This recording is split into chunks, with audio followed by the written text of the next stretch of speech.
Fl-aħħar snin kienu 120 is-self-employed li ntbagħtu l-ħabs minħabba kwistjonijiet ta' VAT.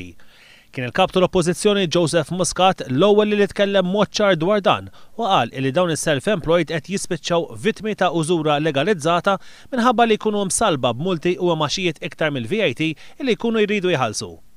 Il-Ministru tal-Finanzi Tonio Fenech iżda min-naħa tiegħu kien ħareġ jiddefendi s-sentenzi ta' ħabs li qegħdin jingħataw. Fittra fil-ġurnal The Times tas-Sibt, l-assistent parlamentari fil-Ministeru tal-Finanzi Robert Arrigo kiteb li min-naħa tiegħu ma jaqbilx li self-employed għandhom jintbagħtu l-ħabs minħabba problemi fil-ħlasijiet tal-VAT. Fi kliem Arrigo meta jiġri dan jitfarrak dak kollu li dawn is-self-employed ikunu bnew matul ħajjithom. Arrigo jgħid li huwa fatt magħruf li jkun hemm self-employed li ma jkunux jistgħu jħallsu l-VAT fil-ħin, kemm minħabba żmien ta' riċessjoni li għaddejjin minnu, jew minħabba mart, jew minħabba problema li ma jkunux tħallsu fil-ħin huma jew għaliex ikunu fallew.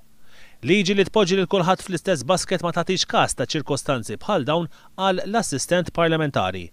Waqt li qal li jifhem li l-uffiċjali tad-dipartimenti tat-taxxi jridu jimxu mal-liġi, Robert Arrigo żied jgħid li japprezza li s-sitwazzjoni hija waħda delikata.